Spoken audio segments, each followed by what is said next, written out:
Hello YouTubers, it's your girl Nancy. I am back with another video. Today's video I have a very special guest with me. I have the beautiful Miss J. So Miss J is going to tell us all about PTA. So if you are interested in this video, then keep on watching. We'll be right back.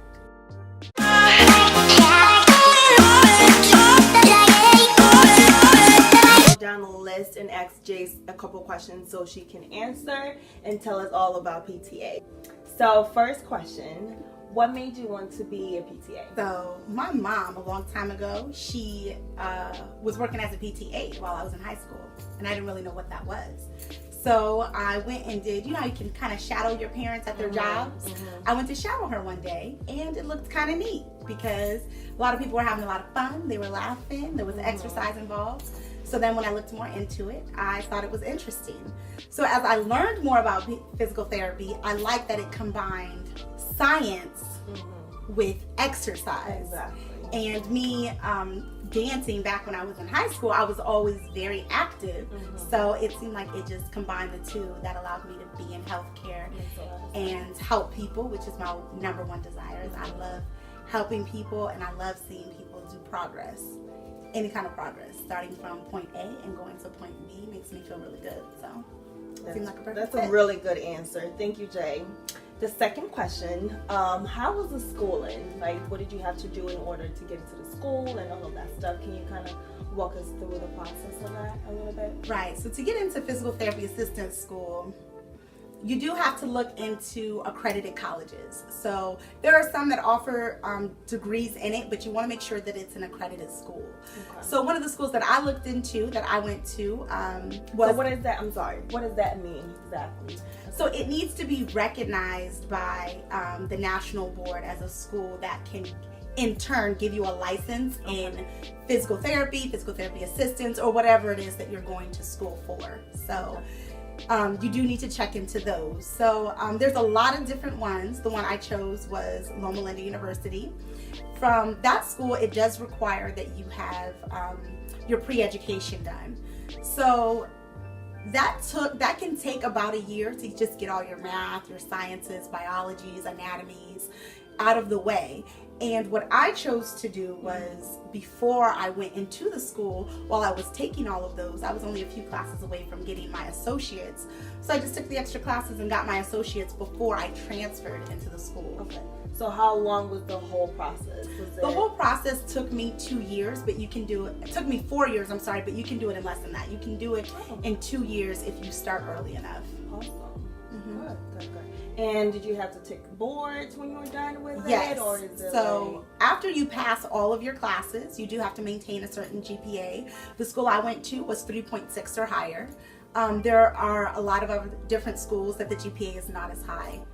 But after you finish that, you are required to take your national board, which is where you sit and you have to answer a plethora of questions that go over the knowledge that you learned throughout the years at your accredited school.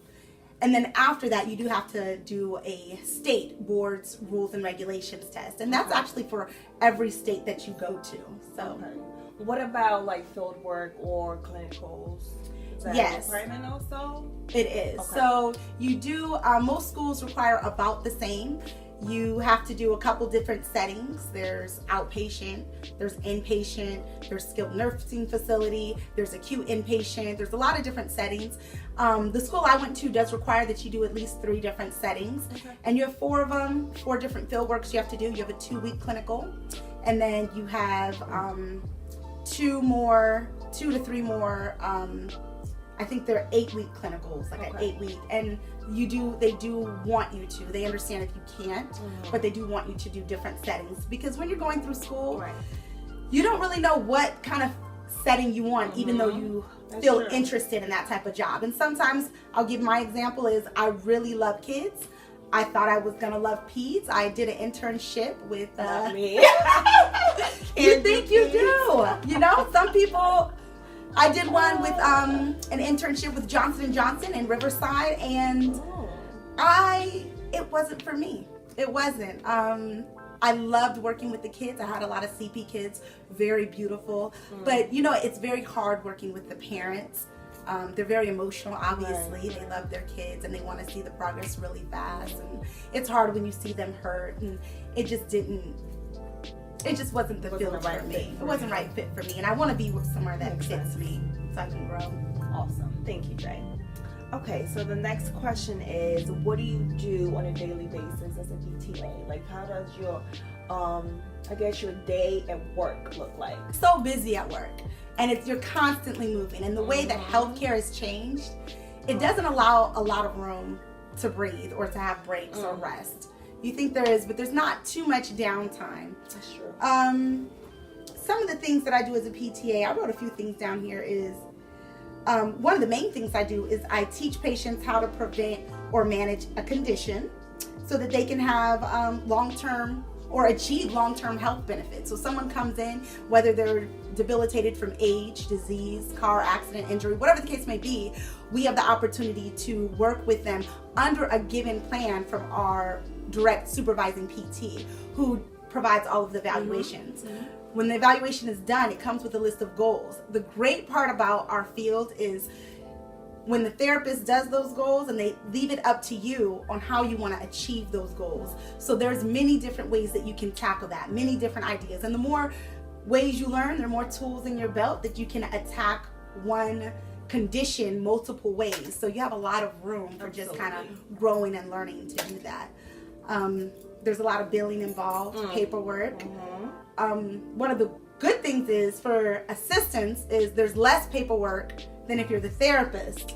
Unfortunately, when you're the therapist, you got a lot more from research, discharges, evals, G codes, GG codes. And I tell you guys all the time in my other videos, a lot of paperwork if you want to be an OT or a PT. So yes, a lot. Yeah, so one of the good things about being a PTA is you have less of the paperwork and more patient care. So it kind of depends. If you're a person that kind of likes to sit and do paperwork and you're good with that, it's a good fit to probably go PT or OT. But if you feel like you want a little more face time, hands-on with your patient, then PTA or CODA might be a better fit for you. So that kind of answered my next question, but I'm going to ask it anyway. What do you love about your job? Obviously, less paperwork and face time. So I also love that when you work in physical therapy, it's a very active job. And typically, people that get into very active jobs have very buoyant and joyous personalities. Now, it could just be by accident, but every state that I've worked in, there's that type of atmosphere with every place that I've been in. And I've worked in outpatient, and acute inpatient, SNF. So I've worked in a couple different settings, and that is the going atmosphere with therapists. They're very active, they're very joyous, and so that's really very caring. You gotta have, number one thing is, if you gotta be a people person. You gotta be a people person on multiple levels. One, because you're dealing with people who are in a lot of pain and a lot of hurt, and you gotta be able to relate to that. You got to be able to definitely have sympathy for them so that you can kind of mold with the different personalities. Absolutely. The next question is, what do you hate about your job? I know you guys are going to ask, so I'm just going to put it out there. Couple of things I hate. I know you don't want to give a big list because you don't want to from like wanting to do it. One of the things I hate is, one, the paperwork, as you all know. It can get very tedious.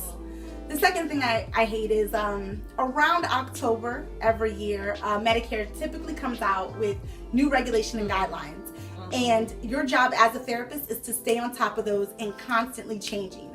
And it's not the change that I resist so much, it's how strict and how much control they're taking away from us being able to treat and dictate the way we want to.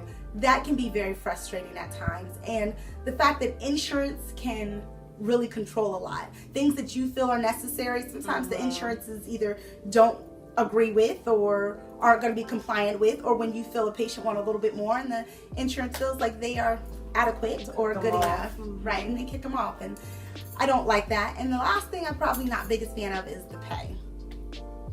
Yeah, so let's just be real. Let's put it out there. Let's be all the way real. If you are going into physical therapy assistant, do not do it for the pay. If you do not love people off the bat, if you don't just naturally have a nurturing, caring nature about you, that's what you want to do with just helping people, watching progress, doing all that you can, then don't do it. Because the pay is not going to give you the crazy flamboyant lifestyle that you're looking for. It's not there. So, but it can give you a decent living. And as long as you are satisfied and you love what you do, then you will compromise with that, because there's no amount of money that can pay you to be happy with what you do. So you were so right about that. And I've already told you guys about that in my other salary video, that OTs, even though we do have more education, it's still not that much pay. So if you guys think that you're going to get into therapy for the money, then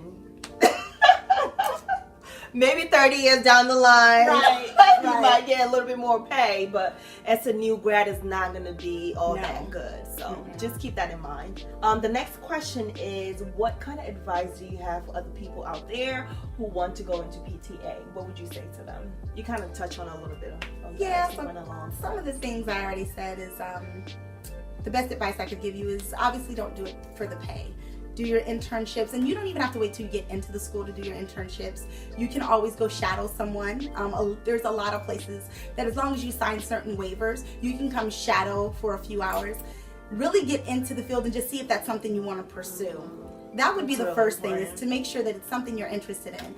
If you aren't into people and you're more paperwork, tech savvy, this is not for you either. If you're not into healthcare and learning different pathologies, you don't need it in a physician's aspect, but it benefits you greatly to know all the different pathologies, because you can better treat your patient. So if you're not ready for that type of work, then that may not be good for you either. If you aren't physically strong, it's a very active job. You're lifting people, helping people, moving people. You're walking, you're on your feet a lot. The whole time.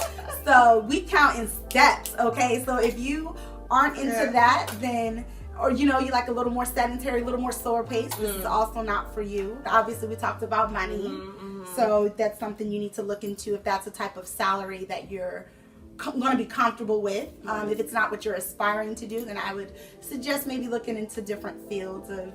And also, I know Jay have talked about this already, but when we talk about the pay and the pace of the setting that you're going to be in, it really depends on where you're working. Because I know when I used to do, when I used to work with people with developmental disabilities, it was a lot more slower pace, and I think the pay was also low in that setting. So it really depends on where you work and how the pay might be a little better or a little less, depending on where you are. Right. So. SNFs typically pay a little bit more. I've worked outpatient, and SNFs have paid me more than my outpatient. However, I really loved outpatient. I got to work with firefighters, athletes, basketball players. It's a more younger population. They ranged from, I had patients as young as 13 up to later 50s, 60s, but still working class. So if you like something a little more fast paced, a little more going, outpatient's a lot of fun. So all right, I think that was it. Thank you guys so much for watching my channel again. We're probably gonna come back again with another video, so I hope you guys subscribe and comment and like and all that, and I will see you guys next time. All right, bye.